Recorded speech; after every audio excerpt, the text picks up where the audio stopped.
Coming up next on the Jeff Crilley Show, he's spent almost 3 decades in the mortgage business, and obviously he's seen a lot of ups and downs. He'll look into his crystal ball and tell us what he's seeing for the next year. Next.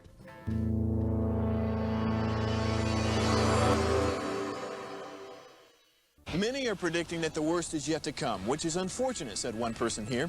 Until now, they've enjoyed the reputation of being the nation's icebox. Watched a burglar in his home this morning by webcam. As a journalist of over 25 years, stories are what make my world turn. Reporting live from the Dallas newsroom tonight, Jeff Crilley, Fox 4 News. But in 2008, I took the jump from my familiar life and started a PR firm from my home. We're talking about anyone with a camcorder like the one I'm using becomes a television network. We started slowly growing the company, and we now have over 100 clients, and we've branched into the world of live digital broadcasting. I now own 8 different TV studios and have a huge team, and the stories that I now get to share are sometimes the most important of my life.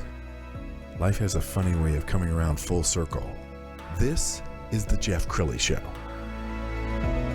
Well, for years, we had low interest rates, and it was easy to sell homes. It was easy to buy homes, and then suddenly you had this, spike in inflation, in which so many people have been sitting on the sidelines, sitting in a house that they can't wait to get rid of. But now, fingers crossed, it looks like the Fed may start easing here shortly, and I think that's going to unleash a lot of pent-up demand. Somebody who agrees with me on that is my next guest, Tom Sherman. He's a branch manager at Benchmark Mortgage. Thanks for coming on the show. Yeah, thank you. Thanks for having me. Absolutely. So let's talk about this. I mean, what are you seeing on the front line? Yeah, so I think it's important to understand what has happened over the last 15 years. And coming out of 2008, the federal government had to lower interest rates. And so they had to keep rates down to stimulate the economy, and they did that for a very, very, very long time. Anybody who's owned real estate in the last 15 years has experienced the benefit of that. So the problem with that is that low rates ended up driving a market, which ended up driving inflation, and they let it get out of hand, I think. So yes. They let it go on for too long, rates too low for too long. And when they finally realized they had a problem, inflation was topping out at a little over 9% per year, which their goal is 2%. Sure. And the Fed said, uh-oh, we got a problem. Now we got to cut rates, or increase rates. And they started increasing rates for every month for 15 months. Sure. What that ended up doing was slowing down the economy, which is exactly what's happened. They brought inflation back down under 3% now, which is great. And we're starting to see the market rebound after that. And tell me if you agree. I think it's healthy for markets to contract. There were realtors out there that, they were selling Mary Kay the month before they got their real estate license, and now suddenly they're a realtor. It was easy when everybody was paying cash over the market value. Right. The people who watched $1 Million Listing and said, "Oh, that's easy," I kind of got out of the business. Probably same thing with the mortgage business. Yeah, exactly the same thing. If you go back and look at the number of mortgage licenses that occurred and increased over the last several years, it went from a couple 100,000 to over 1 million mortgage licenses. And the reason was it doesn't take a great salesperson or a very educated salesperson or really any number person to sell an interest rate at 2.5%, right? That was an easy thing. And so what ended up happening is you had a lot of people get into the mortgage business that probably shouldn't have been in the mortgage business, and they were selling a product that was easy to sell. Yes. Right? So we're now seeing those numbers come down significantly over the last 2 years. And I love your longevity. That's one of the reasons I invited you on the show. Tom is a wonderful content creator. He produces all these tips. Let's go ahead and roll one. It's one of the things that I think makes me a different loan officer than most. As long as I've been in the industry, I've had the ability of seeing 5 or 6 different ups and downs in the market. Boom time, crash time, boom time, crash time. What do? You go through a few more, and by the second or third, you realize, okay, well, this too will pass. It's going to get better, and I just got to prepare for it. Everything is mindset. So as you're going into a difficult time, you've got to have a mindset that says, this is going to pass. It may feel like I'm absolutely in the bottom of the valley and there's no way out of it, but the reality is there is, and you will get out of the valley. And I like that sage wisdom, because so many people in the mortgage industry really haven't experienced something like this. For you to be able to kind of hold the hand of your customer and say, look, we're going to get through this together. Yeah. Yeah, I used to laugh when my dad would say that there was something about wisdom. And in this generation now, nobody talks about wisdom, right? I turn on to YouTube and I get my answers and I think I know everything. But 30 years in the mortgage business, I've seen 5 or 6 different cycles, and the first one scared me to death, right? Sure. The world's coming to an end, and we're all going to die, and it's all over.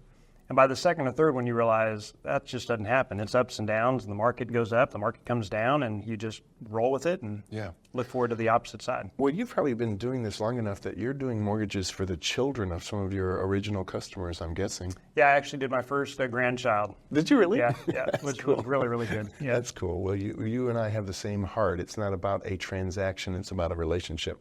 We're going to show some video from our video library of just homes for sale, and let's talk about the DFW market, because when you think about the national economy and then you think about DFW, you're talking about 2 different playing fields, aren't you? Yeah, Texas is unique, and DFW is unique within Texas. And if you go back and look 30 to 40 years in the state of Texas, and specifically DFW, average appreciation is over 5.5% per year. Wow. The last 2 to 3 years, we've seen 30 to 35%. So we saw big bump, and what I believe was happening is people were realizing how great Texas is. Yes. And as they realized how great it was, they said, we got to get there, and all of a sudden it was a very affordable place to be, and everybody started moving here. And now our market's getting more, I think it's getting more normal, right? Yeah. We're now back to a normal market. Home prices have gone up to where they should be, and I think you're going to see that 5% appreciation from there on out. And that was a crazy time a few years ago where, you could put your house on the market, you're getting all cash buyers above the asking price. Yeah. That's not sustainable. That's not healthy. Yeah, thankfully we're not in that market now. So if you go back 3 years ago, there was less than a week of inventory in the DFW market. Wow. So if you think about that, that means homes were, selling immediately. And when you got a multitude of buyers trying to go after those homes, it just drives up prices. And then you couple that with people moving in from different states with lots and lots of cash. Yeah. People didn't care. I had a client that was so excited that he got a house. He paid $250,000 over the ask price, and the ask price was $600,000. Wow. So, that's not sustainable, and we're definitely seeing that change now. In DFW right now, we're looking at about a 3 to 4 month inventory, which is more of a stable market. Yeah. Let's talk about market psychology, because I've heard of stories about couples who are separated, but they're living under the same roof because the interest rate is not favorable. You talk about pent-up demand. Yeah. There's a couple who can't wait to get rid of that house.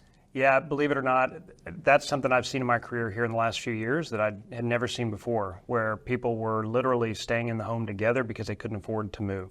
So the pent-up demand is real, right? You think of people who have added to their family, right? They went from 1 child to 3 children, yes. Right? They had the COVID children or, multiple children. They need a bigger house, but they're leaving a market that mortgage rate was maybe 2.5%, 3%.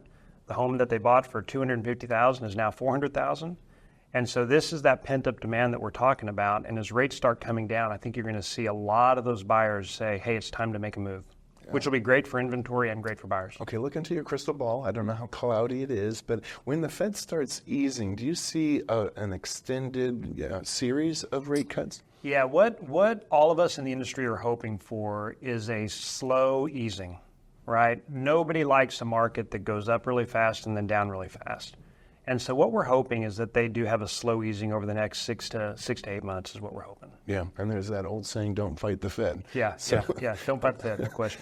So you also are a multiple award-winning broker because you have, let's go ahead and put this on the screen. This is D Magazine, and correct me if I'm wrong, you have something like 10 or 11 years running? Yes. Amazing. Yeah, all right, tell me about that and your philosophy about business in general. Yeah, so I'm a firm believer that I can teach a monkey to do a loan application. It's just X's and O's. It's not complicated. The problem is I can't teach a monkey to really care about the client. And when you're dealing with money and you're dealing with probably the largest financial decision that most people will ever make, yes, I think it's got to be more than just X's and O's. And so my whole focus has been, how do I really show the client that I care? How does my whole team make sure the client knows we care?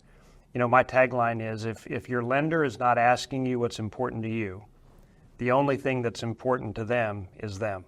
Mm. And so we're starting to see a lot of that where people are they're in it for the transaction. They're in it for the deal. They're in it for the commission. And our whole philosophy for 30 years has been, it's not about us, it's about the client. Wow, I can see why you're so successful, Tom. We've got a little time left, so final thoughts. What would you like to leave the audience with? Yeah, I think we're in a unique time in our history where rates have been high for the last several years.